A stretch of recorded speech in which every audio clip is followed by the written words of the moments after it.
Hey, I talk to you, you don't talk back until the second half, all right? We'll set the rules right here.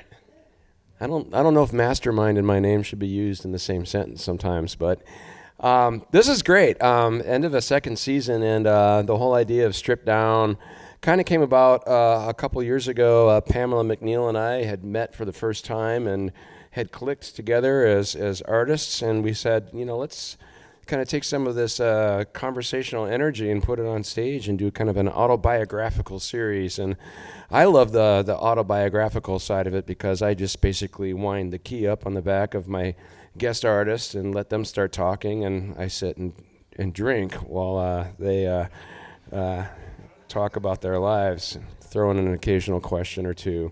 But it's been fun. We've had a variety of artists here on stage for Stripped Down over the past couple years, everywhere from Stretch Diethelm, who rode his bicycle down here tonight to see the show yet again. He found a $50 bill outside. So he's got a tab started at the bar for all of you.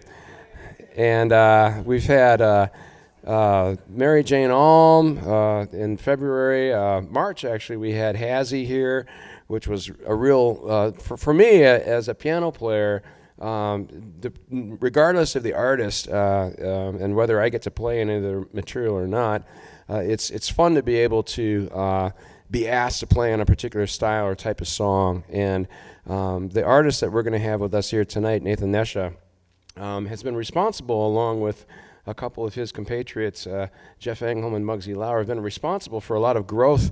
For me, at least, I would call it growth. They would look at it differently, maybe, if you ask them privately or publicly. But I've learned a lot about the style of music that they all love and grew into that, and have had great opportunities to carry the things that I learned with performing with Collective Unconscious into all kinds of other areas, both as a composer and everything else. So I love having these artists on stage because it not only is it an opportunity to perform with them again, but to perform with them in a different way, and to also, for all of our audience, kind of strip away the layers of their lives, things that we don't know about these artists that are our favorite artists, and hear some of the backstory behind why they first picked up a guitar, or what was the influence on the choir that they joined, or the music that they started listening to at an early age, and why they started writing in a certain style. And all of us that have seen all of these artists here on this stage and other stages in St. Cloud and down in the cities, we get to see their strongest material, we get to see their newest material, we get to see what they do collaboratively in groups, but we quite often don't get a chance to hear them talk themselves, and to be given the permission to actually talk between a couple songs and hear what the stories are behind their lives. So we're going to do that with Nathan tonight, Nathan Nesha. We originally had this show scheduled for last November on the Sunday after would have been Election Day. And Nathan suddenly came down with a cold the day after Election Day. I think actually all of us decided that it was more of a time for reflection and less of a period for cracking jokes and being lighthearted. So we've had time to think about that, and seeing as things perhaps haven't changed a ton, we're going to go ahead and do this show tonight. But more than anything, we're going to concentrate on music and the arts and why they're important to us in our lives. I first met Nathan Nesha. I was actually recommended by Muggsy Lauer, who I had just met officially in a musical capacity the summer before, the summer of '96. I had hired Muggsy to be a part of my pit band for a performance up in Little Falls, a summer theater performance by the Hole in the Day Players, called a show they were doing called Joseph and the Amazing Technicolor Dreamcoat. And the very first day that Muggsy and I arrived to meet the cast, the very first cast member we met was Jeff Engholm, who was the lead in that show. So Muggsy and Jeff and I all met on the same day. Muggsy had already known Nathan for a while, and as Nature will mention to you tonight, he and Muggsy had been working on things well before Jeff and I came along, but we were invited to join a creative musical group called the Shake a Hamster Band. More stories of that to come, but for the time being, let us welcome to the stage the man that we've been all gathered here to meet tonight, Mr. Nathan Nesha.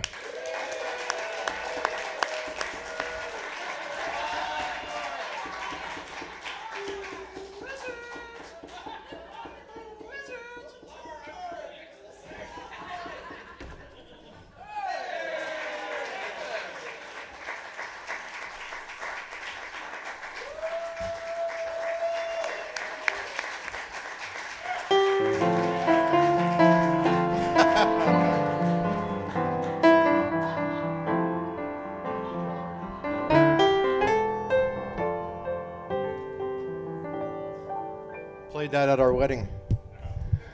It was cool. Suicide is painless at your wedding. When you have an outdoor wedding and a helicopter flies above as the wedding party is coming in, Make hay. you make the most of it. You ready? Yeah.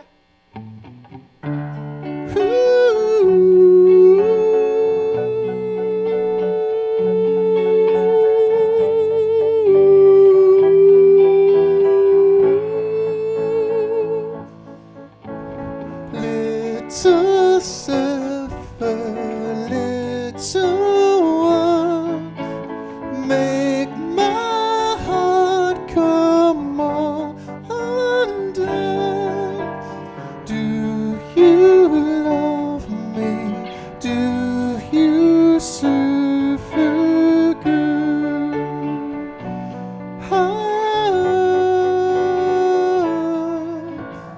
I have watched you on the shore, standing by the ocean's roar.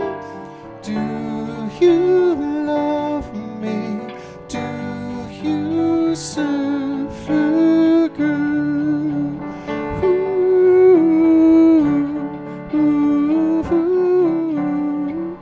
We could ride the surf together while our love would grow. In my woody, I would take you everywhere I go. So I say from me to you, I will make your dreams come true. Do you love me? Do you suffer good? My little suffer girl, little one, my little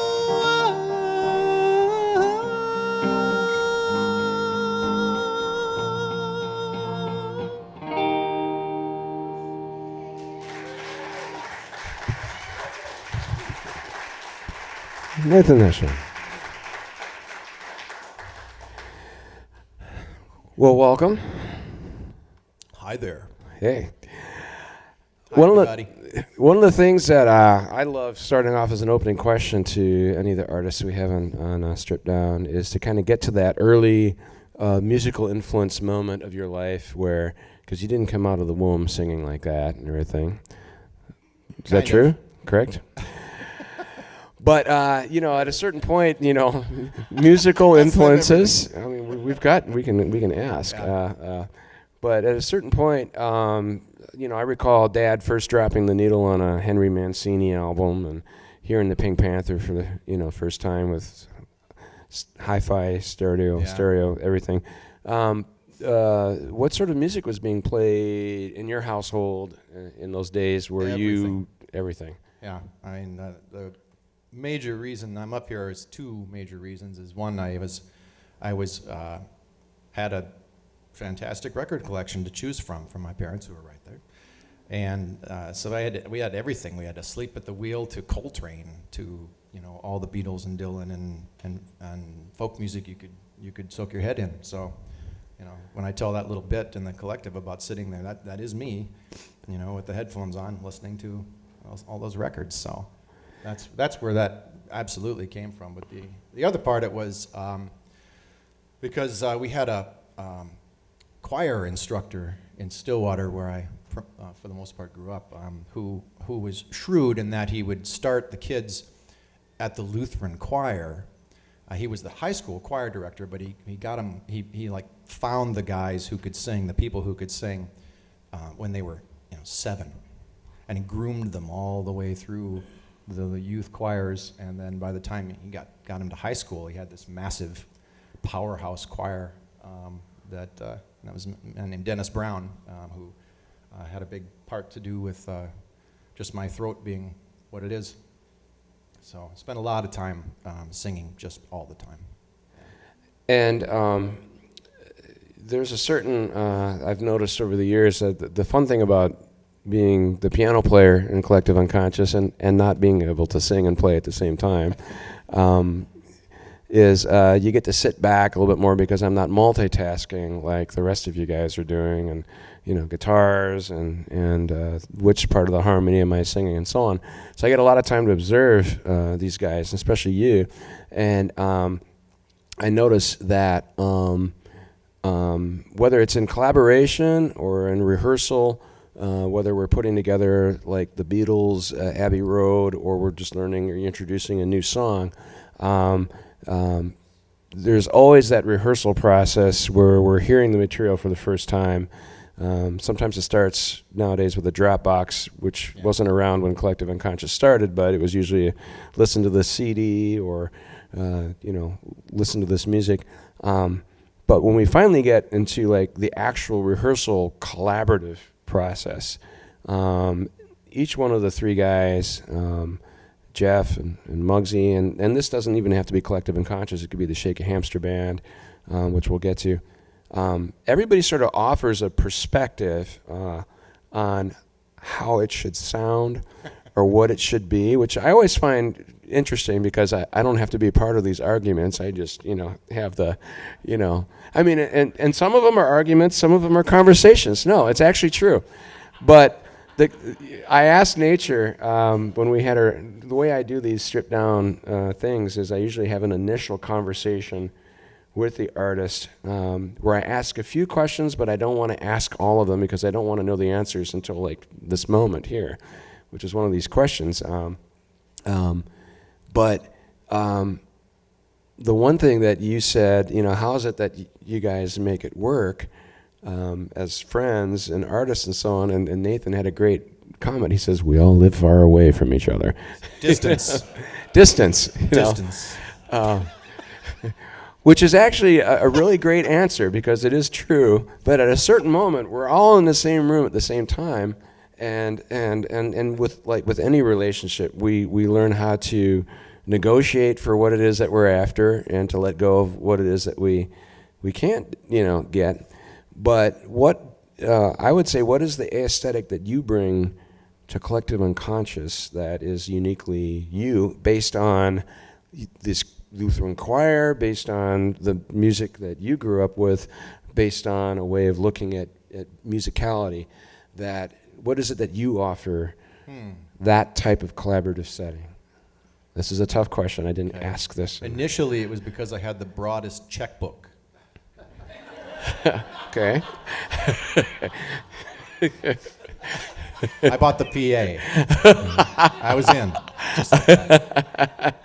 Aside from that, Well, what is it that makes that work? I think it's partially because I had, had a lot of experience listening to a lot of different styles of music. So, when we started to collaborate, the three of us, it was, I was able to bring a lot of different types of music that wasn't jazz, or wasn't, AM 70s gold either. Yeah. So it was all kinds of different styles. I mean, there's stuff that we've brought each other now over the years that has greatly expanded what we play and how we play it, and just rhythms and harmonies and that kind of stuff. And we all started out just with real simplistic stuff, and when we got conned into doing Abbey Road, and all of a sudden it got real serious. It was like, I think we all got conned into doing Abbey Road, and make it work and not have it suck. So.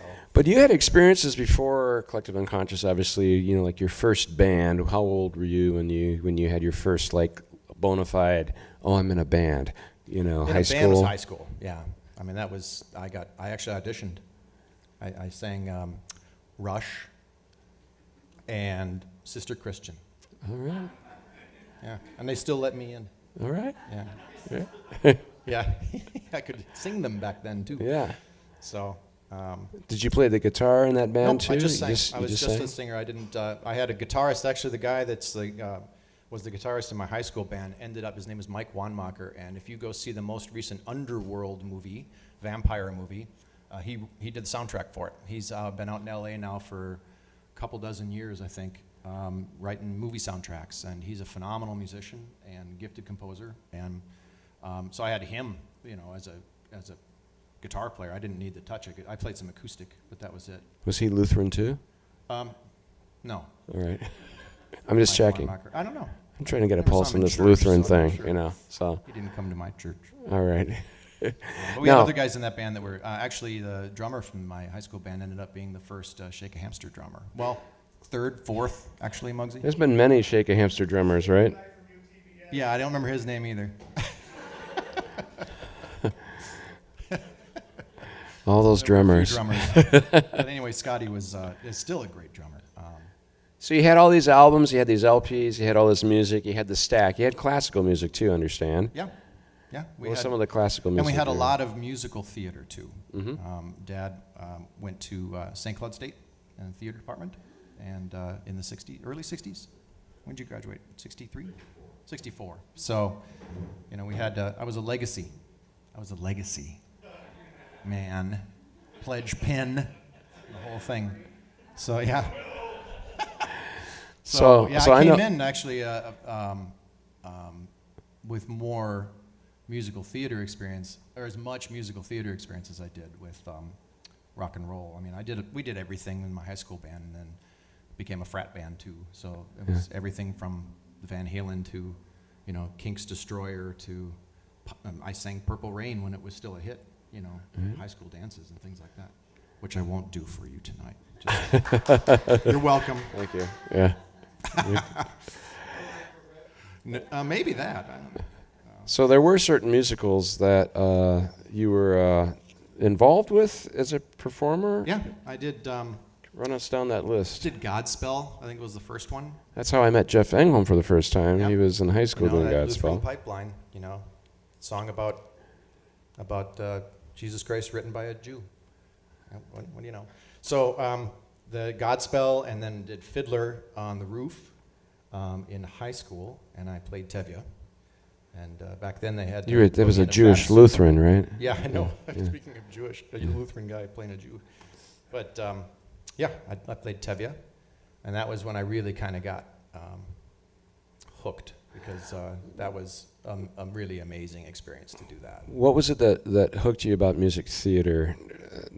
Was it lyric? Was it just the style? There's an emotional impact from a good song that's performed in a theater setting. That's why this feels so comfortable, I think, when we do our theater shows versus bar shows. Bar shows are, you might as well just be drinking with the audience, or just, it's not a attentive thing, and the emotional connection is so dwindled compared to this kind of an experience.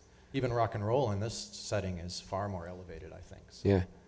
Theater is a magical thing. I mean, here we are.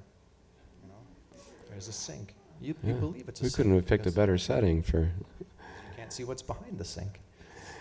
And I would say that based on the lyric of a lot of the original songs that you've written that have been on different collective unconscious albums, you can see that an emotional impact is something that, and more of a serious side of it is sort of your signature, as well as a lyrical side, as well as kind of compositionally, really interesting chord changes and bridges and so on. That's an absolute lack of theory.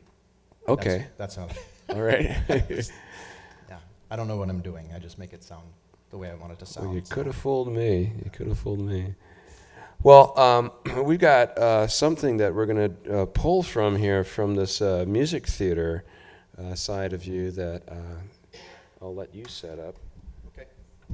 I'll get my accompanist. So hat when on I here. was coming into in high school, we had a lot of in my group did a lot of musical theater. We went and saw Cats in New York, I think, and I also had the chance to see quite a few shows when I was was in London when I was a sophomore in college, going through the ANIC program at St. Cloud State, and saw as much musical theater as I could cram down at the time. And that was kind of almost the end of my involvement with that. But one of the shows I saw there was Les Miserables.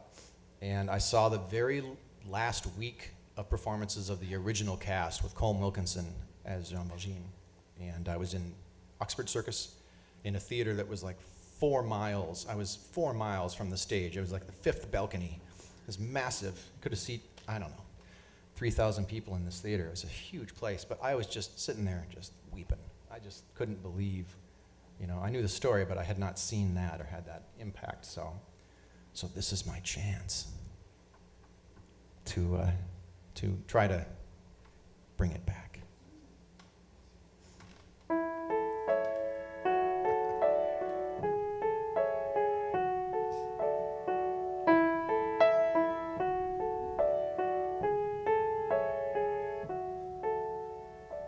God on high, hear my prayer.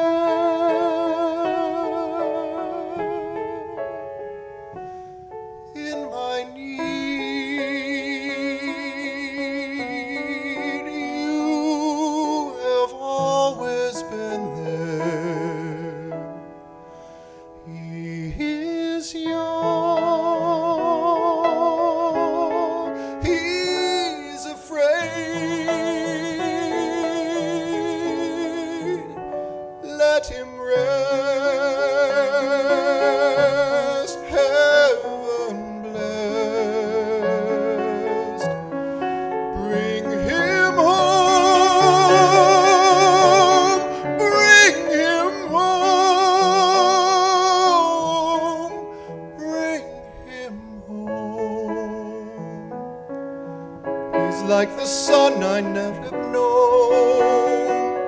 If God had granted me a son, the summers die one by one. How soon they fly on, and I am old and will be gone.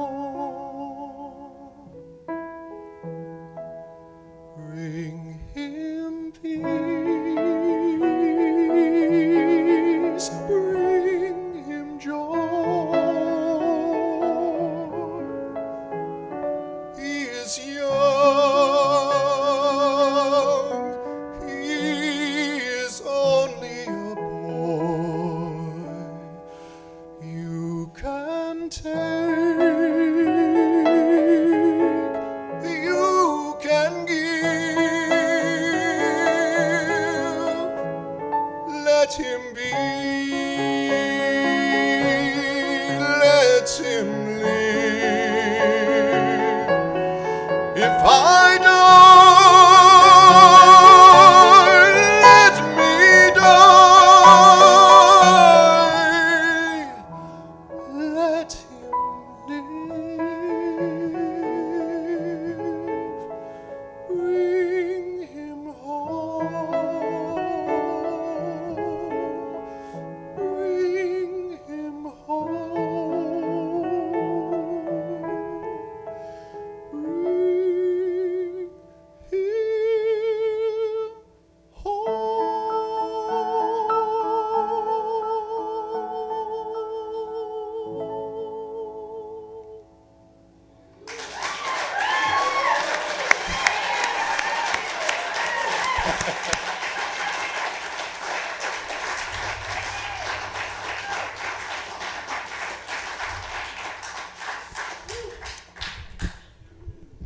Yeah, so when you figure out you can do that, you're kind of sitting around going, what the hell?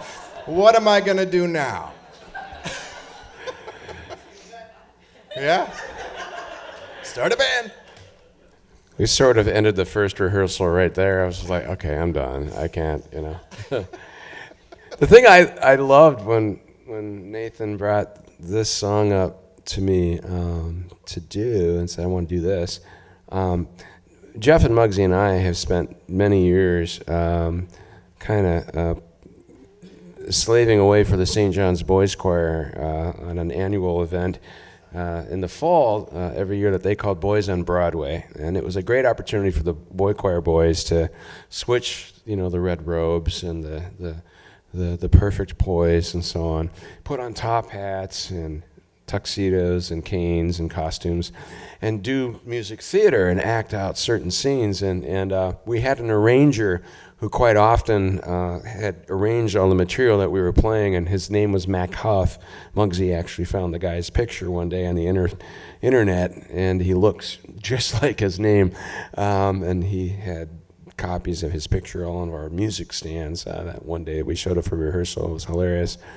But we kind of grew musically cynical sometimes, cracking jokes about, certain aspects of melodrama and Broadway music. But when you hear a performer with a voice like you perform a piece from their roots of the beginnings of their music, you can see, as you perhaps think about the times you've seen Nathan perform with Collective Unconscious, that quality or that timbre of his voice fully present in your compositions and the three-part harmonies that you guys do. So all those roots are all there for all of these musicians that we've had on the stage, which is the fun part about this, is kind of like going, okay, here's a pure version of this song and so on. Do you, I've got a friend, every time he picks me up and we go out and hang out, he's got like 24/7, like all the Broadway stuff playing in his car. It drives me freaking nuts. No, I couldn't do that. Because it's just, so you're, but every once in a while, do you like? I like funk way too much. Okay. But do you go back and listen to some of these soundtracks? Yeah, it's been fun because we listen? recently, I bought Carrie, my wife Carrie, like you guys don't all know. Woohoo! We'll be getting the Carrie. Bought her a turntable because finally Dad's old turntable gave the ghost to me, and I was looking at replacing it, and it was too much. It was more money to fix the motor than it was to buy a brand new. So I got a nice turntable, and all of a sudden, all those albums started coming out because I have a 6 and an 8-year-old, and boy, they dig that, and that's where I relearned about the Asleep at the Wheel record. Though I was like, well, you chose that? Look at the picture. Well, yeah, okay, album covers, I get it. But one of the very first things, because my daughter Siri is absolutely possessed by cats, is she brought out Cats. Cats the musical, not possessed by cats. No, she's possessed, well, kind of both. All right. So she brought that record out, and I hadn't listened to it, in 25 years or so, and I'd completely forgotten that the whole first side it's a double record, and the whole first side is just the overture. The whole thing is just the overture. Here's everything we're going to play for you in short version combined. The whole, and they're all dancing, in the musical when you see the musical, and I thought, wow, first of all, there's a hell of a lot of synth in this that I would, oof, boy, very 80s. And then it was, that whole idea of it being that every piece of music you're going to hear, we're going to throw it at you first, and then you get to hear the full song. And I was like, oh yeah, I'd forgotten about some of those, how things are organized. So, and then more and more things have started to come out, all the kinds of music, of course, as they start to play whatever that looks cool to grab. Your high school band obviously wasn't doing stuff from Les Mis and from musicals and so on. So this was sort of, you're gathering this material through this experience at St. Cloud State. Yeah. And before we move on to sort of some of these next years at St. Cloud State, I'm going to kick back. I believe the Battle of the Bands, is this still high school? I'm going to kind of step back. If you're angling for a furry creature direction, then I can tell you exactly where the Shake a Hamster Band started. Okay. Yep. Tell high me. School for Tell me. us. Yeah. 1984, and we had, as most of those big suburban high schools do, have a gigantic pop choir concert. The living hell of every parent to sit through. 65 kids all doing Endless Love with their girlfriend, and these. Don't, please. Continue. Start shaking just hearing it. So I knew I didn't want to do that, right? So,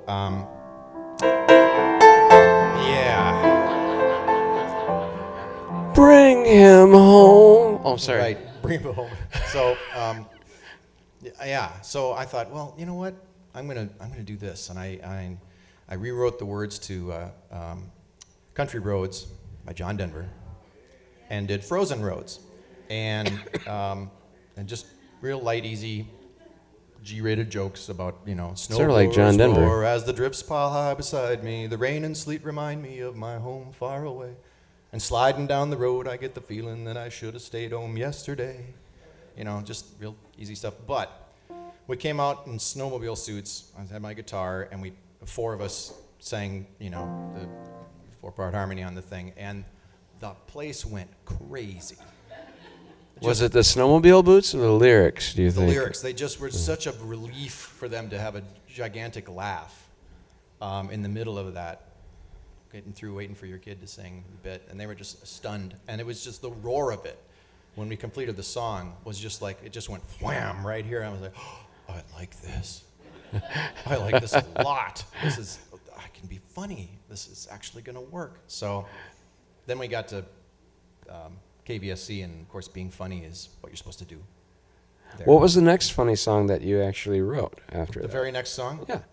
Actually, sadly, the next funny song was still in high school. The following year, my choir director, Dennis, passed away. Okay. And so I had already written Bad Bad Leroy Brown as Bad Bad Mr. Brown, and written a bunch of things about him. And I was going to spring this song on him, and then he passed away. So I was like, oh damn, I got. So I asked his widow if it would be okay if I did it, and she thought that was a great idea. So I came out there and did a solo version of Bad Bad Mr. Brown to a bunch of these kids who were still grieving because it had just happened a few months beforehand, and had a similar cathartic reaction that was really kind of amazing. So I was able to not only figure out that funny works just to be a release, but funny works when you're hurting. Funny works if you can do it, if you can pull it off, works a lot, all the time. So that was the next one. After that, it got much, much, much less when I got to here. So now we're at St. Cloud State, Yep. and we're about what year of college for you? Yeah. 6. No, it was right away. I mean, I started doing stuff right away, but I was just trying to learn how to do the multi-track recording and figure out how to do. But you were doing shows on KVSC your Yeah, I was just freshman a DJ. year? I just was a DJ, and this was in the old KV, the upstairs KV, where the newsroom was just a hole cut in the wall. And there was a guy sitting right on the other side of the hole cut in the wall with a mic looking at you, and there was no window or anything. It was just like, it was awesome. It was totally WKRP. I was like, this is great. I can throw grapes at you while you're reading the news. Did you ever do that? Well, might have passed something back and forth. But Yeah. it wasn't great. Well, that's news. Yeah, no. Not So back then. this is 84, 85, right? And Yeah, had 86 I went to England and had an amazing experience in Anik. That place is just mesmerizing. It's something else to come from a place where something that's old is 150 years old. And the wood has already fallen apart around here by the time it's 150 years old, right? And not the king. yeah, King will outlast all of us through sheer stubbornness. Yeah. When you're in England, and I love England, I love it. I think that's one of the most amazing places in the whole world, just because of the age of it. The rocks feel ancient, even though the rocks here are technically older, geologically older here, because I'm into that stuff. Yeah, sorry, took the romance right out of it with some it's science. stripped down. It's stripped down. All right. Science! I just marched for science in Washington, D.C., goddammit. God damn right. Anyway, that castle is a stupendous place. It's been there since 800, and there's stone steps there that have worn down from the place they were originally laid. There's so many people have walked on them that the granite has worn down to the previous height of the steps, so you actually step into these divots of stone that's actually worn out from 1,000 years of people trotting up and down those stone steps. It's just this sheer age of the place is just astonishing. So I got to play music in there in the big room, their large lodge in the middle of that space, and there was a menagerie of dead animals from the dukes that when they used to go to. You can get that walking into the Buckhorn and Avon. No, but not like. They don't have tigers, man. I mean, they don't have water buffalo. If you've had a few else. beers, But I they had all this look the same to beautiful me. grand piano that I got to play there when I was in England. And we just wandered the place. And I sat there and played and played and played. And I ended up writing all this music there. I don't want to get too far ahead of you, but what was your idea in your mind, if you can recall, of what England was going to be like before you got there, and how was that blown away? No clue. I didn't have a clue. Yeah. No. So I went all of a to sudden, England because I didn't feel comfortable going to China because I knew I couldn't speak Chinese. So those are my choices at the time. Yeah. So you can go to China. Yeah. Or you can go to England. So you're immediately enraptured with, history and, all of this, like, this has been here a long time, and you also are very, the scientific side of you. Every time I visit your house and I need to go, use the bathroom, you've got like this scientific magazine stuff that's sitting on the That's what the cover says. toilet. Yeah. Yeah, well, I only read the cover, but and I'm enlightened. But songs that you've written, like about Turtle Mountain and so on. You did this. Is there a direct connection between this interest in science and the cosmos and the depth of everything that is around us in lyric writing and songwriting? Because a lot of the things that you write about are, the garden is about earth. A lot of, your lyrics are sort of connected to some of that. Is that all connected to this first experience in England? And you had another experience after that. Can you help me? Yeah. Look, you're supposed to be at the bar with Carrie sitting here yelling that stuff from there. I mean, that's the things that are mysterious to me and mystical to me. The rocks and the stars are the most mysterious thing. Well, where does that come from? What's that about? Oh, I got a chance to. Yeah, the newsroom. Yeah. Eric Stolberg. Never forget that day. I don't know if I tell that story or not, but. I think you're required to. It's stripped down. My very first training day at KVSE, in the same studio where the hole was cut in the wall. I walked in there as a freshman, and I was shaking. I was just like, oh, I'm going to be on the air. I was just terrified, And here was Eric Stolberg, and you guys, what's his name? Is that where he is now? No, that's what we called him. Oh, the whale, yeah, big guy. Eric was already a big man, even back then, real big man. And so here he is sitting there in just classic, deep DJ voice. Hey, how's it going? Why don't you pick that Badfinger? It was classic rock, so get that Badfinger record down. We'll play that. I'm like, okay, Badfinger. Okay, sure. Yeah, sir. And can you get up on that console right there? I need you to get you something out of the ceiling for me. I'm like, okay. Let's get up there. Sure enough, I reach up and he's got his stash in the ceiling of the. I'm like, here you go. I guess I'm at college radio now.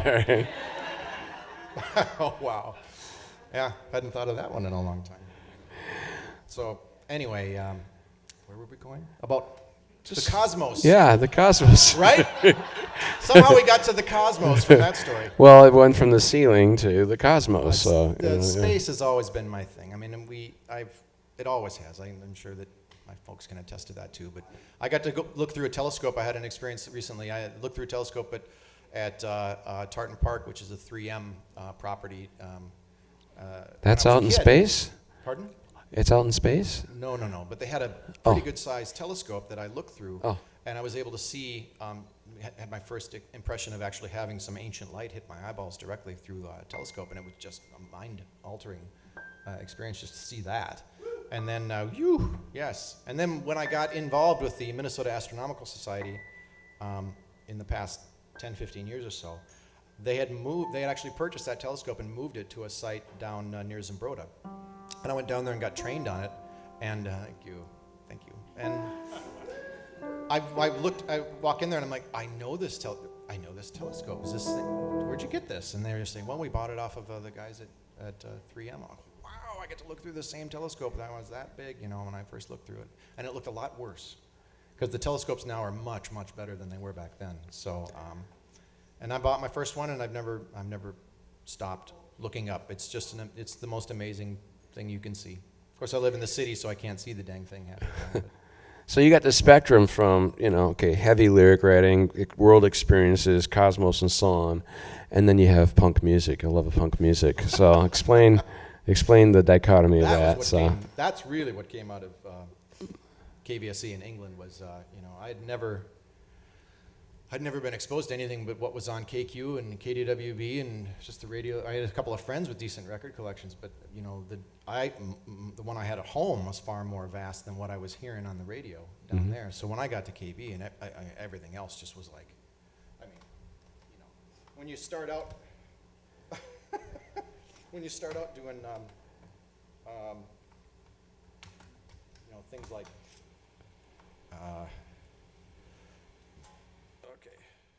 This will be noisy. There's so many of us, there's so many of us, there's so many, there's so many of us, there's so many of us, there's so many, there's so many of us, there's so many of us, there's so many, there's so many of us, there's so many of us, let's have a war!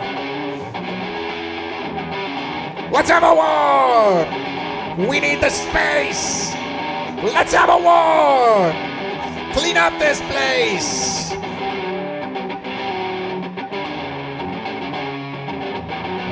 There's so many of us, there's so many, there's so many of us, there's so many of us, there's so many, there's so many of us, there's so many of us, there's so many, there's so many of us, there's so many of us, there's so many of us, there's so many of us, there's so many of us.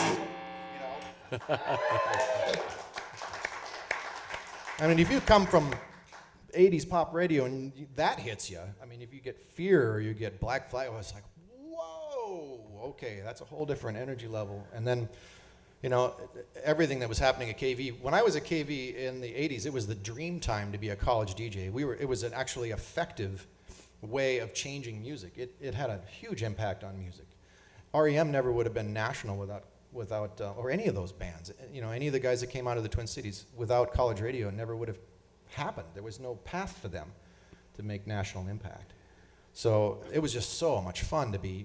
I opened the vinyl on the packaging on so many great records when I was in the music department at KVSC. So I felt like I was in the center of it, not way up here in St. Cloud. It was like we were there when it happened. So you're getting all these influences, you're getting all this, and how many hours a day were you spending at KVSC? All of them. Yeah. Pretty much. I mean, you had to because half the time you had to fill shifts that weren't open. So. Yeah. And I worked there too as a grad student for years. So at some point, then you heard about the 50-hour trivia marathon, and what was your induction into that? Your indoctrination into just the marathon itself, not unless the house band. So. Well, it's just like, hey, we were down in the basement of the library by then. The KV was, and. Explain to those audience members who might not know does everybody know what Trivia Marathon is? Trivia Marathon? And who doesn't know? I think most of them do. Muggsy doesn't know. I'm pretty sure. All right. They do a trivia contest. You read questions on the air, and then you answer the questions with your team at home or on the internet now.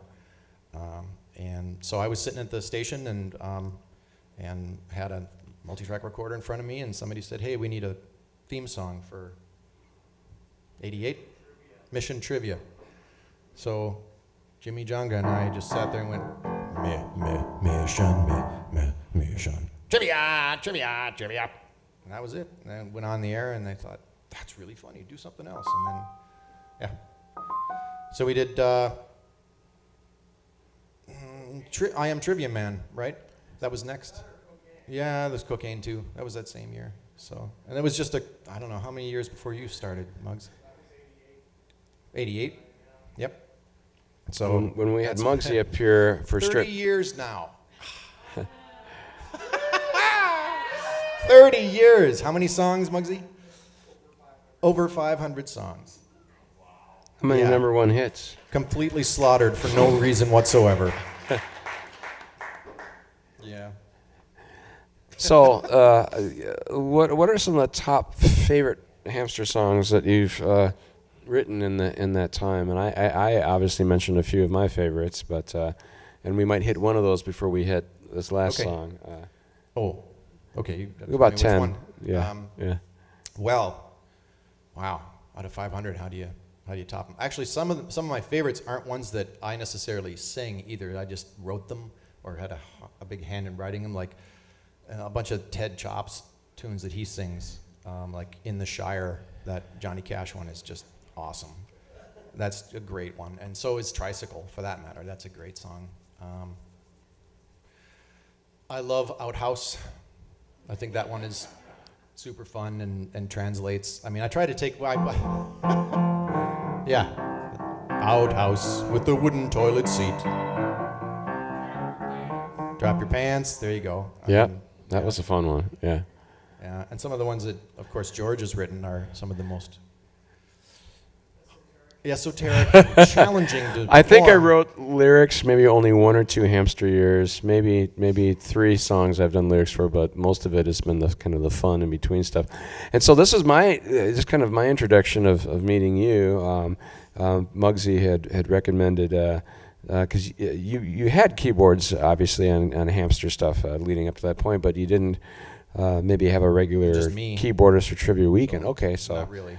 So, you tell this story and everything, but I was trying to impress you, you know. Oh, yeah. with Oh, that's right. What was the theme? 97? It was T-Files. T-Files. It was the X-Files year.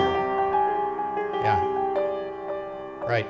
So I was like, I can't do this. We got to get somebody who can do the theme music to the X-Files. And Muggsy said, I know a guy who can do this. I got your guy. I said, fine, bring him down. I'm got way too much to do. So yeah, so I'd stepped away from the studio and I came back and he'd already done it. It was done, and he just did this that he always does, and yeah, interweaving things. And I came back. I said, you're hired. You're in. You're a Hamster forever. 'Cause you can never leave. Never leave. So I made a request since this is stripped down, and I get to kind of throw in a few requests. But there's a Hamster tune from what year is this one? Closing Time. 99. 99. This is one of my Couple years favorite after you started. ones. So we're gonna do this one here. And as a sort of the musical mind and the musical humor, because if you listen to Hamster songs, you got to listen quick, whether it's a lyric or a little musical melody. And of course, that stuff weaves its way into everything else that all of us do with all of our bands. But Wallace and Gromit was really big at that time. And there's a piano solo that's in the middle of Closing Time, and I snuck the Wallace and Gromit theme into the recording, and it wasn't until I think we were performing it on stage at the Carpet that the guys realized that that's what it was. So I don't know. So, but You want to do it? yeah, key G. See if we can do this.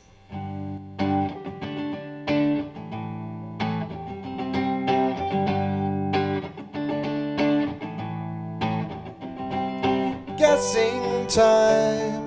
This is not the answer that we have a chance of getting right. Guessing time. We should put our tights on and chase bunnies till the morning light. Guessing time. We're so full of alcohol that no one can spell Shakespeare's spell. Guessing time. We may not be brilliant, no, but we've got beer.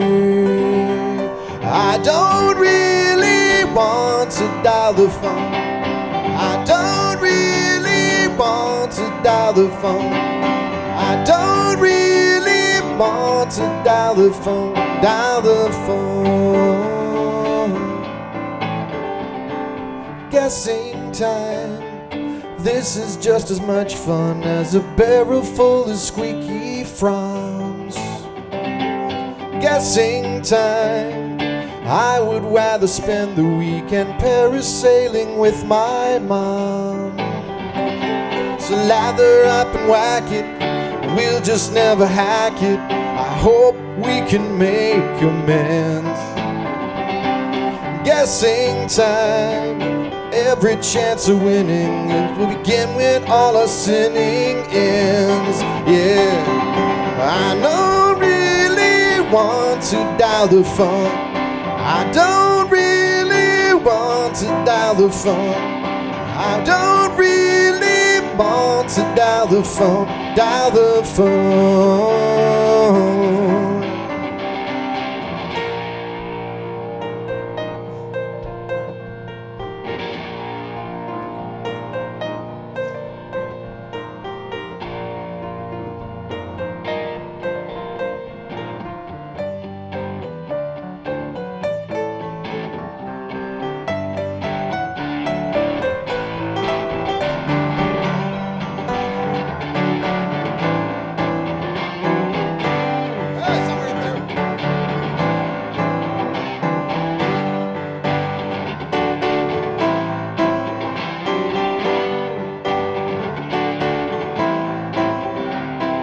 Guessing time, this is not the answer that we have a chance of getting right. I don't really want to dial the phone. I don't really want to dial the phone. I don't really want to dial the phone. Dial the phone. I don't really want to dial the phone. I don't really want to dial the phone. I don't really want to dial the phone. Dial the phone. Guessing time. This is not the answer that we have a chance of getting right.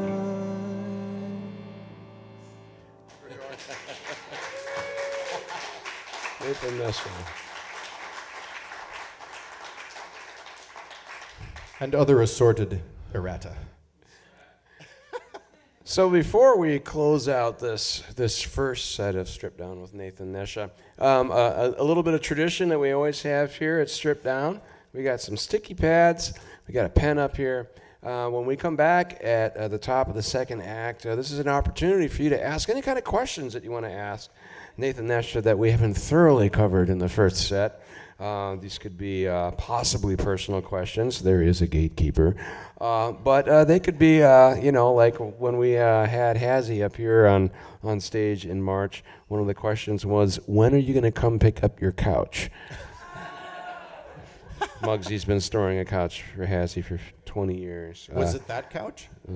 Wow, That was our first band. The Muggsy Yeah. and I were in together. Was called the Rat House Couch. There you go. That was the Oh, Rat not that House couch. Oh, okay. Sorry. So many couches, so many years. So what I like to see as the MC here is this piano covered with sticky notes and a number of questions, and we're going to wind Nathan up on the first question and get him rolling on that, and then I will kind of proceed to create a question set list after that. And we'll march our way into the second set. But before we do that, we've got one last famous hamster tune to perform, and I'm going to let you set this up. God dang right. It's my hit.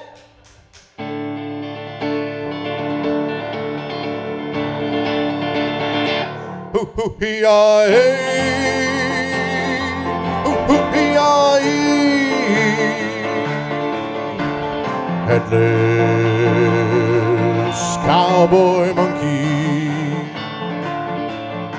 Now we went down to see a rodeo the other day. Upon a collie's back he rode around the bales of hay. He wore a little vest and spurs, a handkerchief for black. The cowboy monkey was written on his back.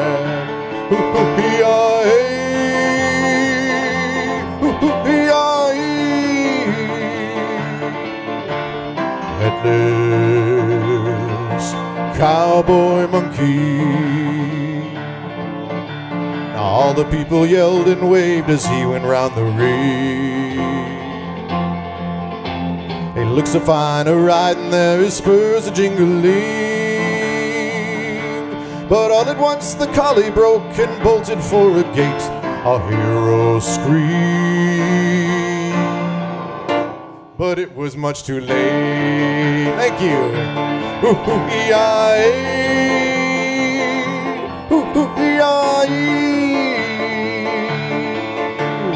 Headless cowboy monkey. A horrifying snap was heard, the crowd began to wait. Our hero was decapitated neatly by the rail. And then the dog decided to jump back out on the track. The cowboy monkey, headless on his back.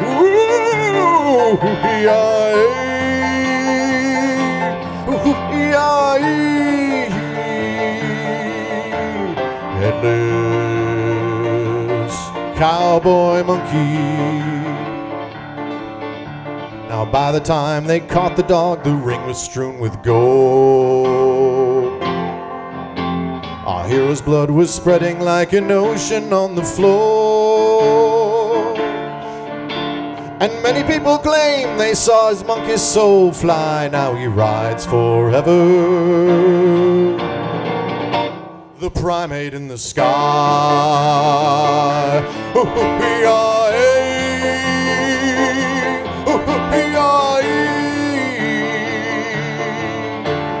Headless cowboy monkey.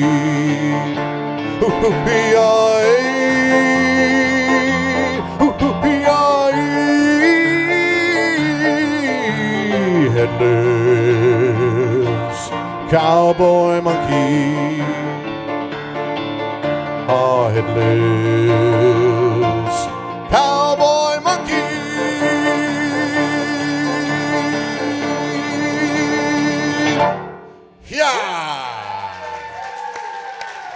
Nathan Nesha will be back after a short studio break. It was kind of cool to have a few people turn for this stage, and so it's been great because we knocked down Jeff first, and then Muggsy, and finally Nathan for all the members of Collective Unconscious, and so. That said, next season, some of the ideas that are brewing after we finish up with Justin Plouffe next weekend is to actually bring some full bands up here and have sort of a stripped down series with Slip Twister is one idea. So the gauge is going on that. So. And they have all three of the guys on stage and to walk through a similar thing. The V's are going to join us at some point next year. Matt Valine, Jeff V, Tommy V, and we'll have an evening with them. Ted Manderfeld and his co-piano player partner with their dueling piano act. We're going to have three pianos on stage here at some point next year. So okay, well then I'll tell them to take a hike. But we'll do a strip down with three pianos on stage. Charlie Roth at some point is going to be up here. Andrew Wallish probably at one point. Somebody floated the name of Mark Barth since he is a singer. And Dan Barth would make a cameo with that. And we got some ideas going. So if any of you have ideas for who you would like to see in the final season of Strip Down, even the possibility of having Al Neff up here, accompanied by George Maurer and Stretch Diethelm, is an idea that's floating out there too, because we want to actually ask him about his musical life as well. So we've got those ideas rolling for the final season for next year. So get your ideas to me. But now we have come to that part of the evening where we get to ask all the intimate questions. And we've gotten our questions in here. Whew. This one first. Our audience member asks, "Will you marry me?" I think I did that already. Yay. Yeah. Yeah, we don't remember yours either. So. Somehow we all got back to the hotel. I have no idea how. So we'll start off with this one here. Who did you study voice with at St. Cloud State? Was it Dr. Macbeth Gilstren? And if not, who did you study with? And are there any good memories of choir at St. Cloud State that you can Yes. tell us about? Yeah, it was an interesting. It was interesting choir. I had come from a very strong choir. I mean, like I said, it was something that had been built for decades, and so my high school choir, we went to New York and sang a mass at St. John of the Divine Cathedral in New York City. Is massive space with 3 other choirs that were invited to sing, and kind of had thought of ourselves as a really an elite unit. Was it because you were Lutheran? I don't know. It was because we had 70 kids that could really belt, and it was a good group. And so by the time I got to St. Cloud State, it was, freshman choir, and it was like starting over again. So for me, the impact was like, a little bit of a wah, wah, wah, but at the same time, I was really grooving on a jump up in the challenge of the music, because it was completely outside what I've been doing, in a Lutheran groove, I guess, in high school groove too. Lutheran groove, that's a funny one.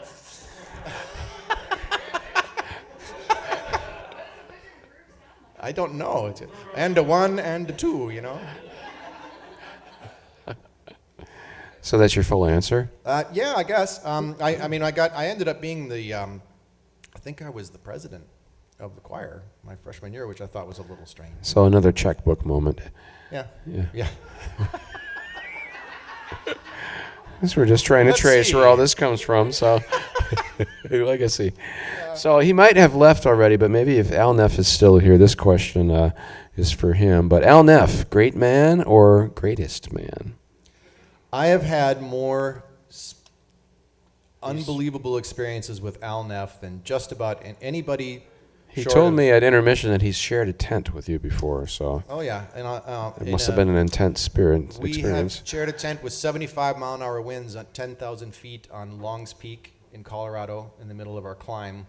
Both of us holding onto rocks, not blowing off the mountain. And beers. Well, we were just terrified, but I've had some. There are too many stories for to go into Al Neff stories. I know. Are you here, Al? I just saw once I was leaving to say goodbye. Oh, okay, all right. Well, then I can tell a story, can't I? No. Wow. Yeah, no. No. The problem with an Al story is that it takes a long, long time. To tell an Al story. We've got time woven into this show. There's a setup, and then there's a decline in the story, and then there's an amazement, and then there's a really this thing keeps happening to you, Al. I mean, it keeps happening to you. So, magical things do happen. Actually, I'll tell you the most recent Al Neff story. Al lives right by Carrie and I. He lives right on Como Avenue, just a half mile from us, just a half mile south of us now. So we get to see him every now and then. And we were driving back to the house, Carrie and I, and we just adopted a puppy, which was really been fun for me. I didn't expect it to be. I don't speak dog, but she's a cool dog. She's really fun, and so I was kind of I got a puppy. It was a good mode, and we drive by and we see Al and Jackie on their front lawn with their dog Roscoe, and hanging out, and we just like, whoa, we get turned around, we stop, we got to tell them we have a puppy and bring Roscoe over, and it turns out they were waiting for the vet to come and put Roscoe down, because he was having his function. I know. So it's not a great uplifting Al Neff story, but still, I know. But here was the thing. I mean, they were sitting there. They were their circle of life. We had just gotten a puppy, and this is the kind of thing that happens with Al. I mean, it's like there's always some kind of weird Zen cycle that happens around him. And no matter what, it always ends up that way with him. Actually, it was a very positive experience. We got to say goodbye to Roscoe. It was a friend of ours, that dog, and we and wished them well. And we were able to say, hey, we have this puppy. Come visit the puppy when you're ready and want to have fun time in the backyard. So I think it was a net positive experience. But that's the kind of thing that happens with Al. Like all day, I don't know how he can stand himself. Yeah, something like that.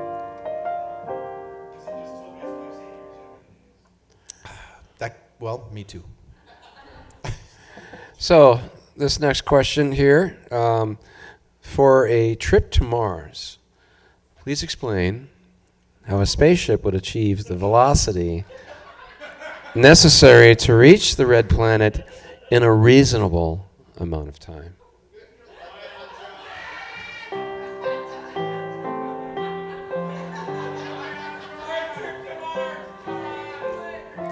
That question repeated for 50 trivia points. For a trip to Mars, please explain how a spaceship would achieve the velocity necessary to reach the red planet in a reasonable amount of time. Warp drive. It's actually an ion drive. There you go. Yep, and I saw one for the first time in my life. I had eyes on an actual ion drive, and I went to the Science Museum in Minnesota with my son, and we were wandering, and I think Siri was with us too. We wandered through this space exhibit, and we saw a couple of amazing things. I saw a 3D printer for the first time, which is really cool. We saw an astronaut suit from an Apollo-era astronaut suit, which is astonishing because they went up there wearing burlap. I mean, it's just this ancient, it's like coated burlap. Yeah, it was really, really well woven burlap sacks. And I was like, look at this stuff. They went up there. It was amazing to see that. But then, over in a corner, they had spinning around this little case a little thing with a little blue flame sticking out about that far, and it was just spinning around, and it said ion engine. And I just went, Henry, that's an ion engine. Do you know what that is? Do you know what the I in TIE Fighter stands for? It's an ion engine. I was beside myself. I said, this is really cool. They can put this in a science museum now. This was totally science fiction, but that's actually how they do it. They push you slowly, and you keep accelerating little by little, so they can do that with the least amount of carried energy. I'm not Justin Trudeau, but I can talk like him when I need to. Okay, seeing that you're so good at adding things up, this next question: how many house payments has your Eagles gig paid?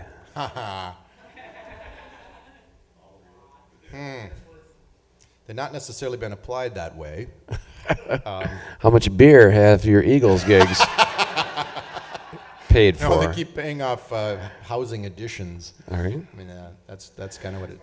And Oh yeah. Let's pay mention of this little beauty back here. This little amp right here is what you get for a 10-year anniversary from my wife, Carrie, band wife right here, huh? It's wonderful, and it doesn't kill me when I lift it. It does not, but it doesn't have to. I turn it up to 4, and it hurts my ears. So, yeah. So, since that you've been surrounded by hilarity for a good portion of your adult life, worst band names for bands that you have been in outside of Shake a Hamster Band? Well, that's a terrible name, don't you think? Shake a Hamster Band. What the hell does it mean? I don't know. I didn't come up with it. I swear. I didn't come up with Shake a Hamster Band. Worst band name of a band that I've been in? Yeah. Do we include the fake ones from Sons? Could be, yeah. Okay. Because those are much better. What was the one that was the Maybach one? Oh. First Come, First Happy. That's a good one. Sorry. Thank You and Good Night. That wasn't a band name. That was a bit, though. That was our favorite thing. What's what? Yeah. Thank you. Yeah. Black Forest. Wow. What does that mean? That means Schwarzwald, right? Black Forest. That's what that means. I was in a band. There's band names we didn't end up using, like Renegade Cheese and the Pizza Whiskers. Terrible. There you go. What sort of How's that song? one? What sort of songs would this band have written? I don't know. I mean, you don't think that far Really ahead, right? bad, Really bad. bad parody. Cheesy choices. songs, Yeah, right? cheese songs. Cheese songs. So, do you remember your first family concert? Is that concert? My first What's your first family concert? concert?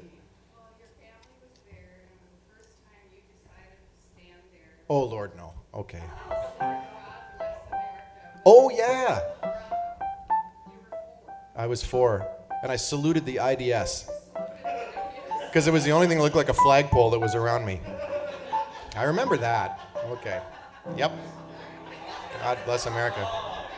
You saluted the IDS. The IDS tower. Yeah, we could see it from our apartment on Century Avenue in St. Paul. You could just see through the trees.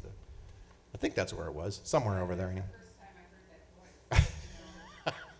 Really? What was that voice like? Well, how would you describe that voice? The I was copying Uncle Don, probably. I was. Yeah. Yeah. I had an uncle that could sing like that. So. How did that sound? I was 4. God bless America. Like that? Yeah.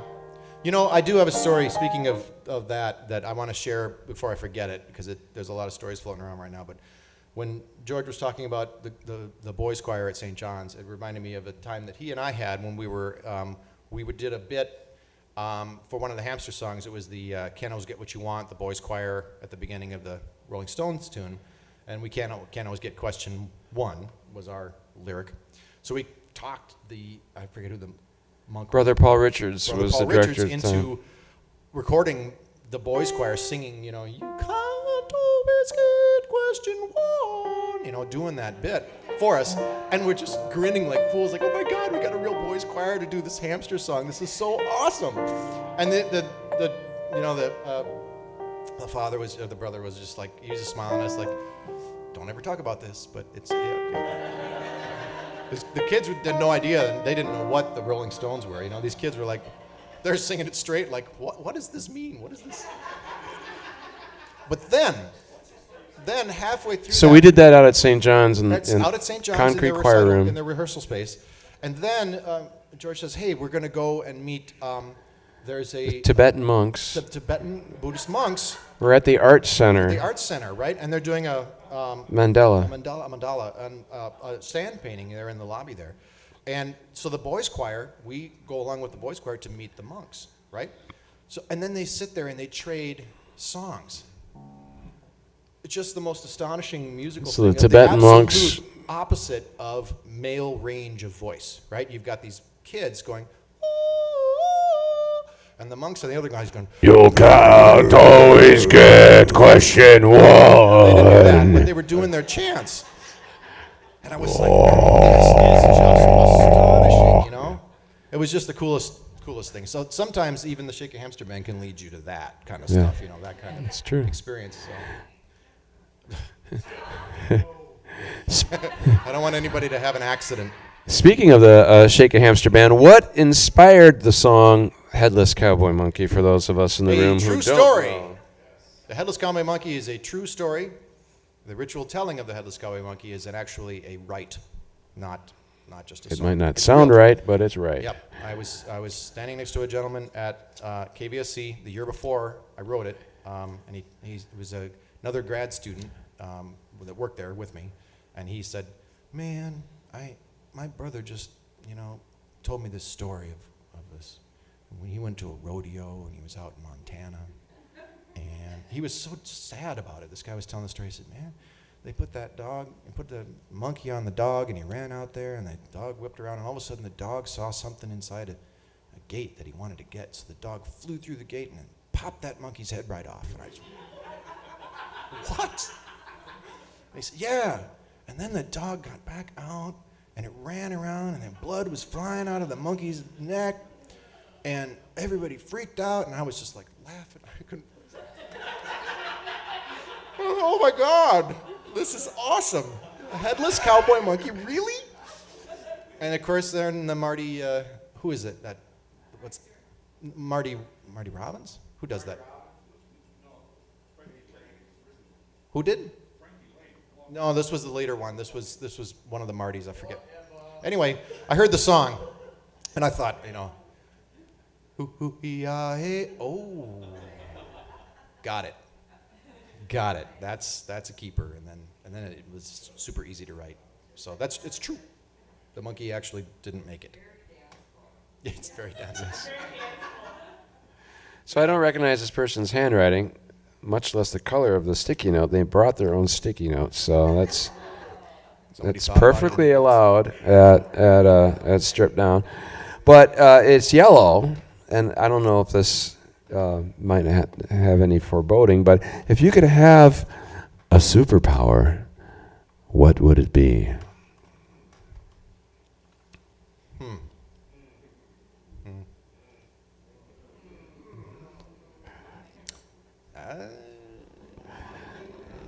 Travel, it'd have to be teleportation. I mean, if you could do something like travel, boom, boom, travel. No, I'm tired of flying. No, teleportation, cross with time travel. That was one of our favorite chants from the Science March. What do we want? Time travel. When do we want it? Doesn't matter.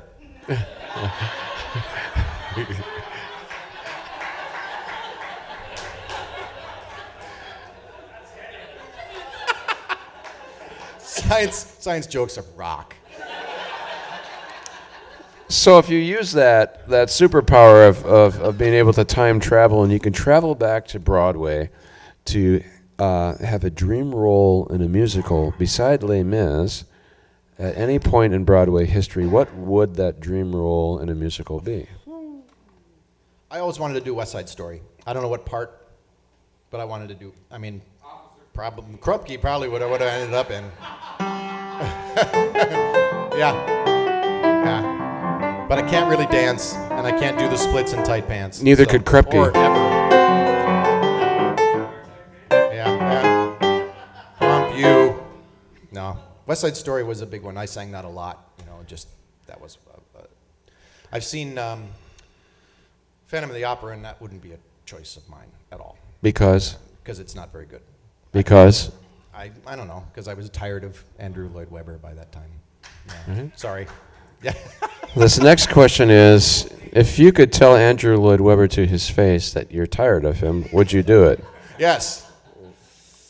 Yeah, there's that Andrew Lloyd Webber lyric in the Elvis Costello song that the show that Muggsy and I just did, that basically says that. What's the lyric? He said he's listening to Andrew Lloyd Webber's Requiem. I said before it had really begun, I prefer the one about my son. It's God listening to Andrew Lloyd Webber's Requiem when the main character gets up to the heaven, and he's like, God's like, nah, the other one's better. Couple last questions here. I'm trying to decide between the three here. What's behind the sink, Nathan? A bag of Doritos and an orange and Wheaties. No, those are props. I'd get in trouble. There's some saltines too. That's not bad. What's the most unbelievable thing that has happened at one of your shows? What called a storm? Doing Storm. That would have to be it, wouldn't it? I mean, we literally called a That's right. purple Was sky that storm down Sons of on St. Munich, Cloud right? Oh, doing since Storm. Yep. okay. Yeah, we all because we were idiots. Explain that one. We were playing at the Garden at Stacy Bowers and Zoe and Stacy Bowers' place, and yeah, we were playing out front, and then we started Storm, and all of a sudden the light outside just got absolutely scary, green, purple, bruised sky colored, and we were like, "Whoa! Look at that! Let's go look at that!" And shouldn't have, but it was. Yeah, that was a huge deluge. Yes. All right. So yeah, pretty much that comes immediately to mind. Yeah, there's lots of Sons of Munich stuff that I probably can't talk. Yeah. Well, yeah. Yeah. we'll wrap up with this final question here. What was the real inspiration at the castle? In other words, what was her name again? Steph.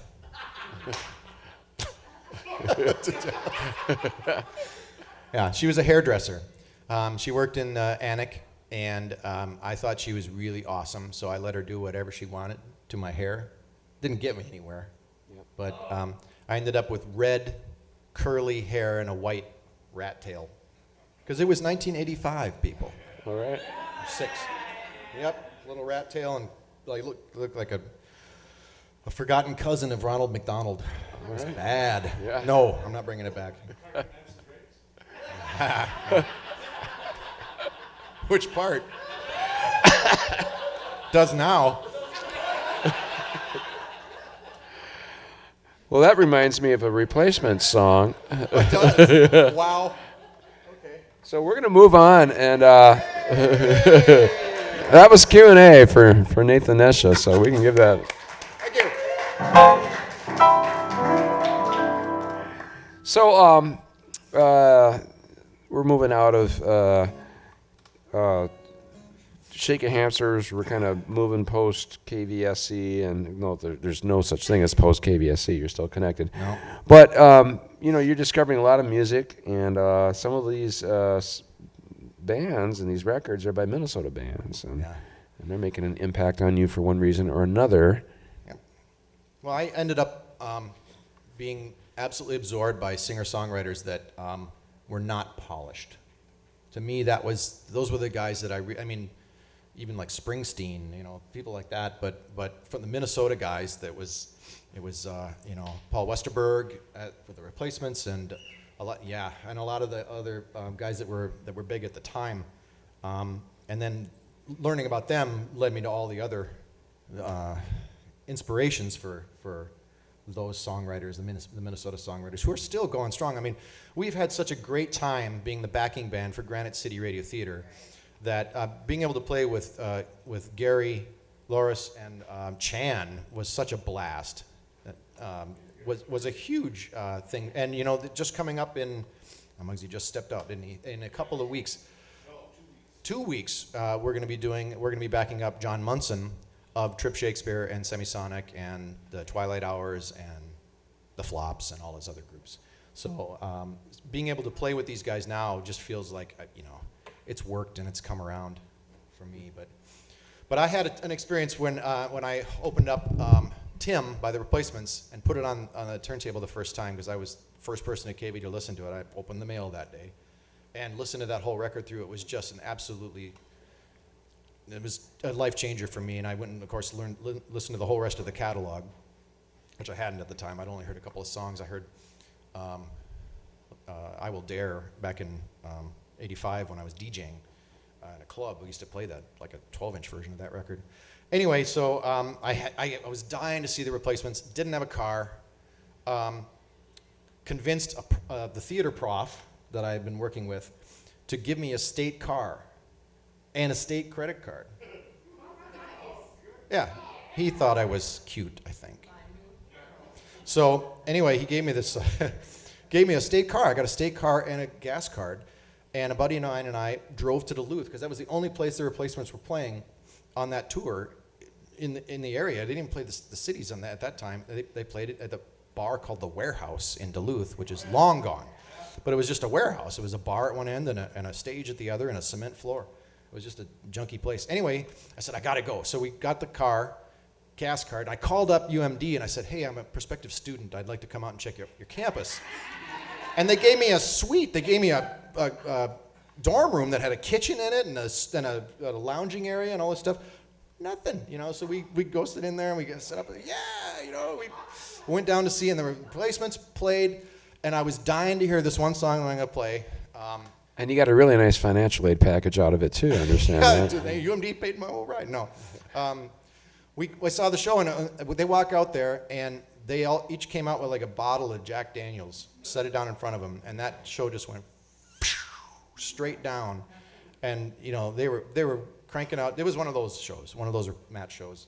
But I couldn't believe I was there. I thought it was so awesome. And Paul Westerberg played about 4 notes of this song and then laughed and smashed a glass and then went on and played, some punk song that they were doing or some cover they wanted to do. But I was dying to do this tune because to me this is what you can do when you are a janitor in Minneapolis and you realize that you have this, 4,000-year-old soul and can put into words what nobody else around you can do, So that helps.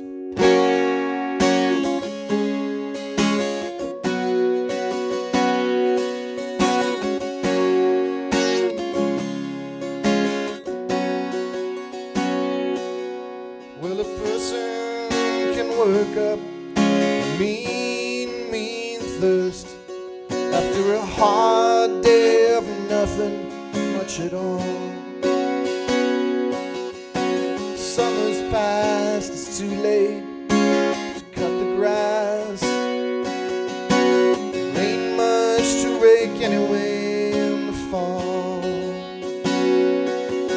And sometimes I just ain't in the mood.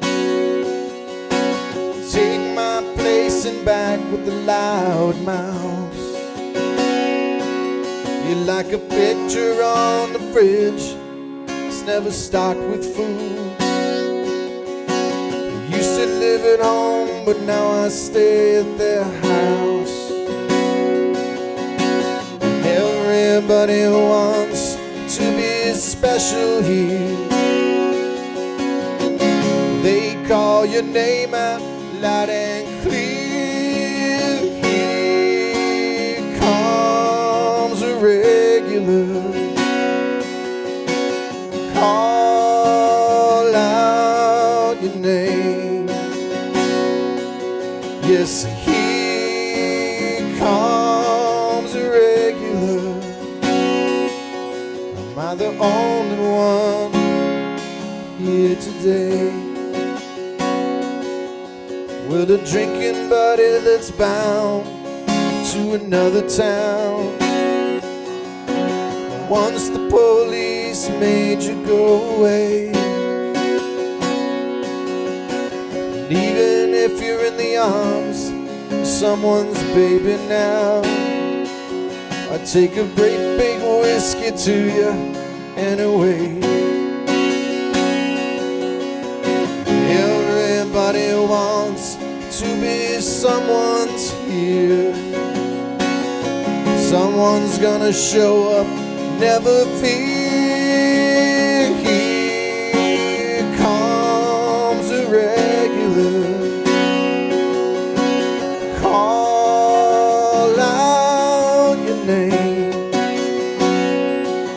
Yes, here comes a regular. I'm the only one who feels ashamed.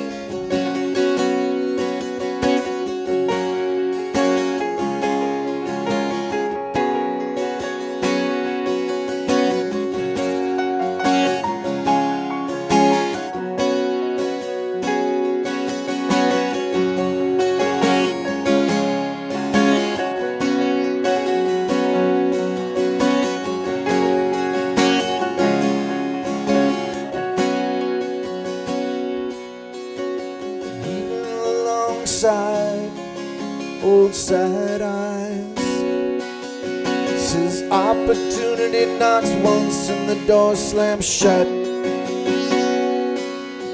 All I know is I'm sick of everything my money can buy.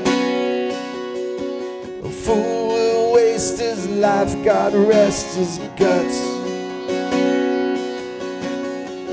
First the lights, the collar goes up, the wind begins to blow.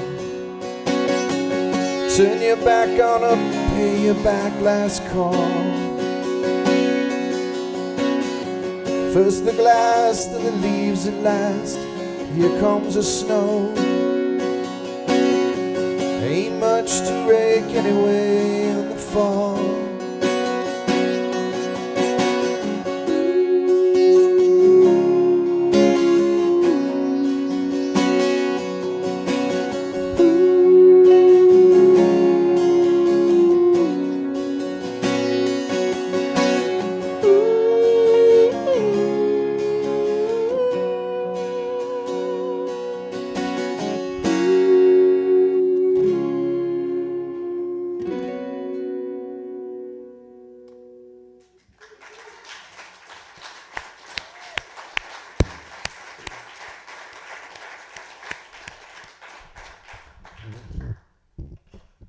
So, I got to know you through Shake a Hamster Band, and then a couple years after that, um, already Jeff had been writing, and Muggsy had been writing, and you had been writing probably all during that time, songs that you didn't have a band in mind, but you had music, you had thoughts and lyrics and so on, and then all of us started working together.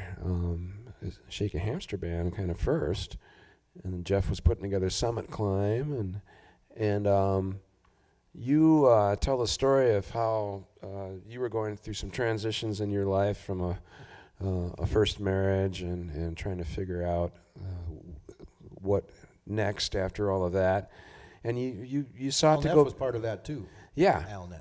yeah. Well, not part of the divorce, but Yeah. part of the. We've all been catharsis. divorced from Al Neff at one point or another in our lives, so then we keep coming back. But you went to England again at this point in your life. Was that a self-conscious choice to turn to a period of your time, of your life, where awe and wonder and history and so on I got took completely root, lucky. or you had something that happened that coincided with that? No, it was a job offer. I got a job. The place I was working at, they opened up a office in London. I just put my hand up and said, I would love to work in London. Set that office up. So I got to go live there. For how long? Just a month and 5 weeks. Yeah. Just long enough to know that I loved it, and had some crazy whirlwind experiences, and saw a lot of jazz. Actually, it was really fun. Just some great jazz clubs, and then You bought a guitar while you were over there. I got handed a tape when I left that by Jeff said, learn these songs. Okay, I'm going to London. And so I bought a guitar. I still have it, a green Yamaha knockoff guitar, and sat there and, when I got off work, sat there and learned the CU songs, and the 100-pound guitar, because it cost 100 pounds. Morgan, I named her. Yeah. Anyway, so yeah, learned the CU stuff, and at the same time, I was texting back and forth with, or not texting, geez, a little before that, I suppose, emailing, I guess, faxing, faxing back and forth with Carrie, because she was going through a breakup also, and was looking for a place to roost, to recover from that. So she ended up moving into my house right when I came back. So the band started. And this is while you're still living in St. Cloud. No, it was Okay, you're in the I cities was at in this the point. cities, Okay, I moved to cities in '97. all right, So yeah, this was 2000, March Right. of 2000. all right. Right? Yeah. So, ask her. So yeah, then I came back, and the band started, and Carrie moved into my house, and there was a lot of other circus that happened after that, but and then that night, here we all are. Ended up being kind of the boom. Yeah. Took off from there. And I started playing with you guys maybe more and more after that. And I remember we had recording sessions in the upper level of your house, putting together albums. And one room was a control room, and another room was a keyboard room, and the drums were set up in the bathroom because there wasn't a bathroom then. But I remember you kind of doing recording studio stuff. And I guess some of these last questions I want to ask, and we didn't cover this in our first talk, but at a certain point, you guys, three voices and three parts, usually to vocal harmony. And was there any kind of fighting for who was going to be that one particular level of voice, or was it sort of a natural thing that everybody had Who the would be the high timbre and the voice? range? Yeah. Oh, Or geez, I don't know. does it switch off between? I'm not paying attention to this stuff. I'm just playing the piano and whatever, because I don't have to think about that Well, because I'm because not a vocalist. we're all great singers. So we were able to do whatever we wanted to do. Yeah. But and- this is collaboration, make or break when it ultimately comes down to it for Yeah. vocal stuff. And what is it that makes it work between all of you guys? And I'll have you answer this and let the other guys shut up because they've had their chance on stage. But what makes it work for? Yeah, I threw From my your- joke on this already because distance was the joke. What makes it work is I think we're addicted to the sound we make. You know, I think the very first time I think when we sang together as a trio was at Russell's probably, rehearsing your stuff. We sang Waves, pretty much like Waves and a couple of those other songs off Jeff's first record, and we sat there and we were looking at each other like just grinning like fools, going, "Damn, that sounds pretty stinking good," you know. And we hadn't even worked anything out yet, but it just went pop. The what? The fans. Yeah, The they like fans. the sound. So. You're still here. The dance league. Oh, yeah. I mean, it was all the tunes too. I mean, we were all in a place where it worked, and we had the right. I was able to land softly from a really difficult period in my time in a beautiful place with brand new friends, you know, and we're still here. Yeah. So, you know, so for me, it was absolutely a rebirth. It was absolutely a rebirth because I just didn't have that in me before that, and it just was a place to let that stuff go and then just elevate, you know. I even brought a picture. Aww. Remember these guys? Look at that, huh? There's a lot of hair in this photo, not just me. I know. I've got a great picture of Collective Unconscious too. They're all on a floating dock in a lake. Yeah.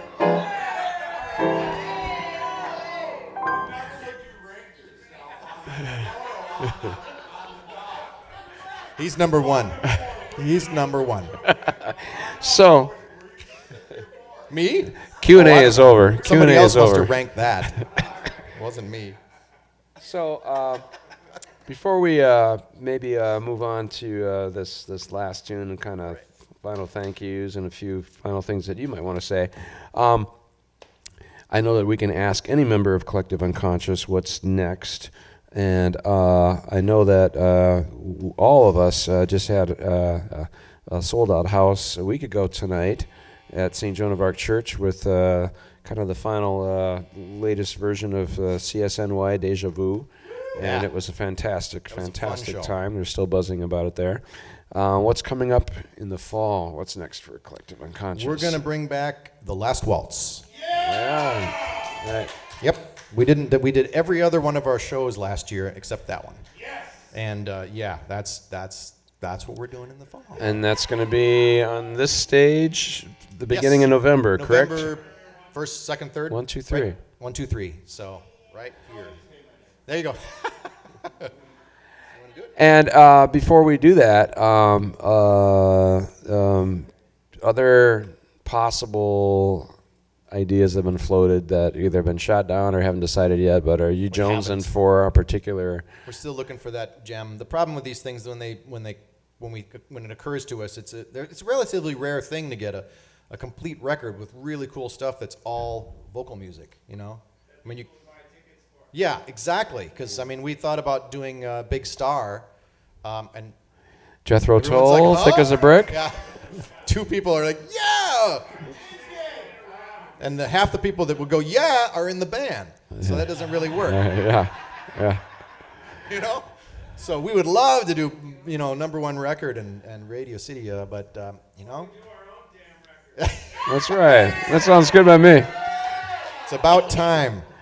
So there's that too. Well, that said, I want to thank everybody, Pioneer Place, for having a strip down with Nathan Nesha here tonight. We want to thank all of you for showing up. We want to thank Nathan Nesha for being here tonight. Thank you. I do have one last question. At one point, did you start getting called Nature, and why? I was named. I got the nickname Nature from Captain Science, who overheard it from Elaine from Trip Shakespeare when we were on a date. All right. She called me Nature, Okay. and he heard it and ran with it from there. So it's innocuous, but it stuck. All right. And you know, it kind of sucks because living up to a nickname like Nature is a little. Nature? Were you named that? No, I got that nickname in college. And you kept it? Well, yeah. I mean, I get to be Nature. Come on. I did back then. It worked, you know. Well, you know, Muggsy dropped Captain Smarty Pants a long time ago, so, you know. That's right. All right, what are we going to end this show with? Let's do it. A little Ophelia.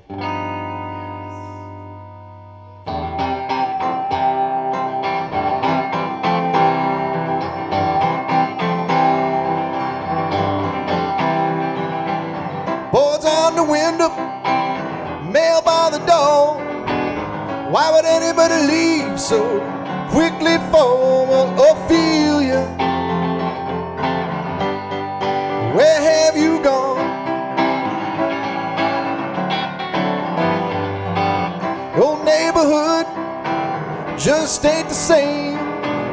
Nobody knows just what became of Ophelia. Where have you gone?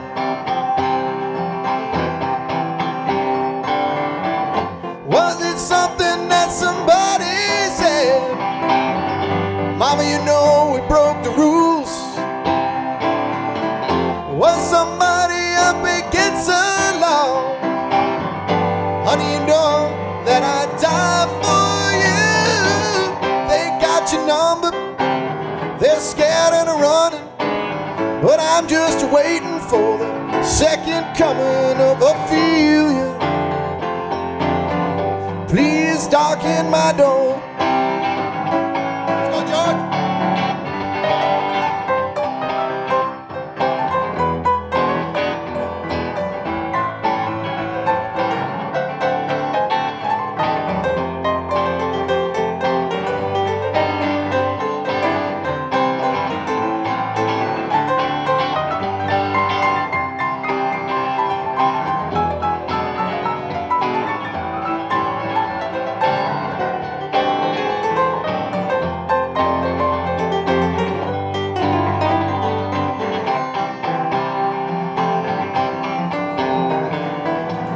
Was it something that somebody said? Honey, you know we broke the rules. Was somebody up against the law? Honey, you know that I'd die for you. Ashes of laughter, the ghost is clear. Why do the best things always disappear like Ophelia? Please come back home.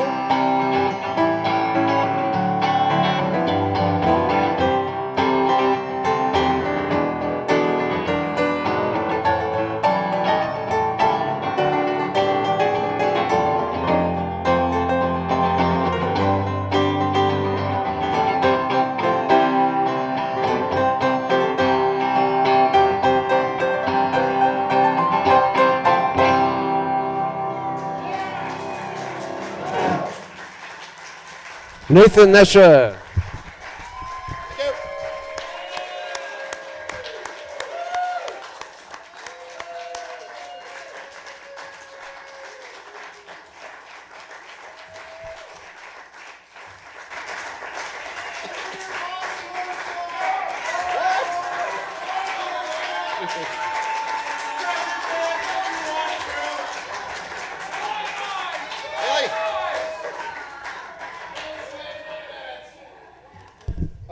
Told ya. I guess. It's lionized, right? I thought about it, man. I thought about it. Thank you for that. I know. Okay. Thank you for not playing. Yes, well, we like the Eagles. Yes. Okay. Not so up-tempo.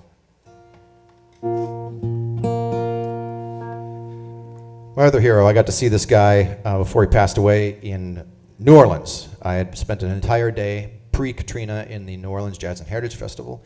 I saw a bunch of I'd never seen Grateful Dead when they were the Grateful Dead, so I went to see these Grateful Dead bands like Phil Lesh and Friends and Rat Dog. They were all playing at the festival, and I got to see them. And I had tickets to see Government Mule, and as I was leaving Government Mule, it was already 11 o'clock at night. I saw a poster for Alex Chilton, starting at midnight. down in the quarter. I thought, oh, this is awesome. I've just seen all this music. I'd seen the meters for the first time with my eyes, and I had my head blown off by that in the morning. And then here I'm going to go see Alex Chilton. And he was playing at this little club down there. It was like red leather booths, big, deep red leather booths. And he was playing on a flat stage, so the musicians were lined up on this stage. It was 6 feet deep, like this deep. And he just played obscure 50s songs, and he was angry. And I didn't know a single song he played. I sat there drinking my whiskey, just grinning, going, that's Alex Chilton. He's pissed off. This is awesome. And it was fun. I mean, he just rocked, but at the same time, he was mad about something, but maybe he's mad about something all the time. I don't know, maybe that's how it worked. But anyway, one of my dudes, Alex Chilton.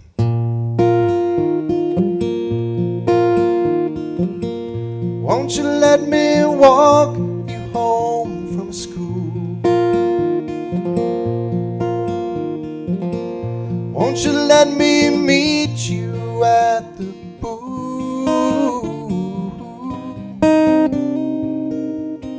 Maybe Friday I can get tickets for the dance, and I'll take you. Ooh. Won't you tell your dad, get off my back? Tell him what we said about painted black.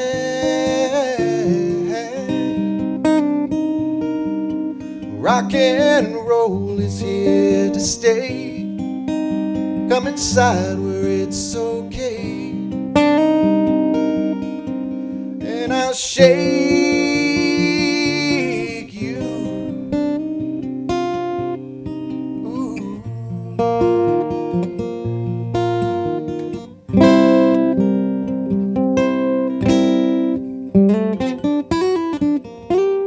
Not quite.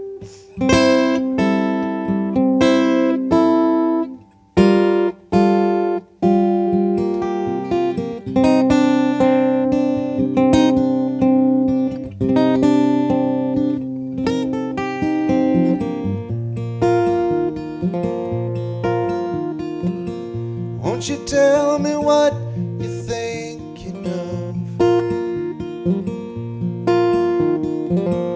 Would you be an outlaw for my love? If it's so, let me know. If it's no, well, I can go. I won't make you. Ooh.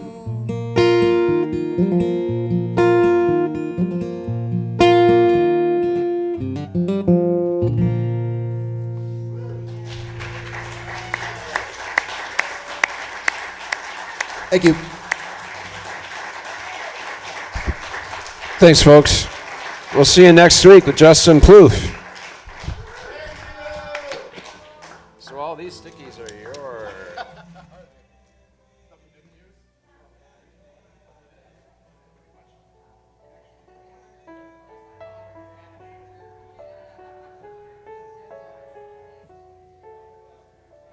Lord on high, hear my prayer.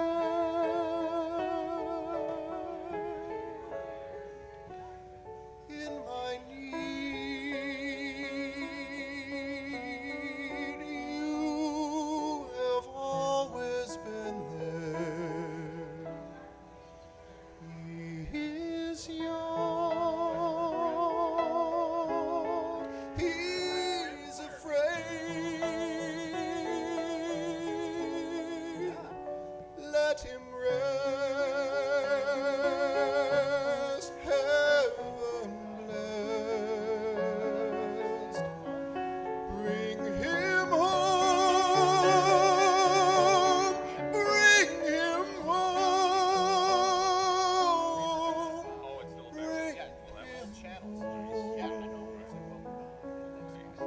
like the sun I never have known.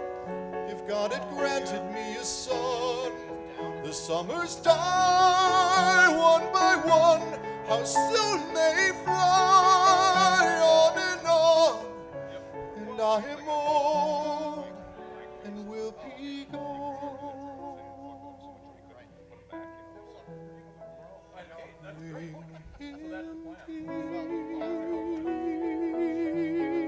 Peace, bring him joy.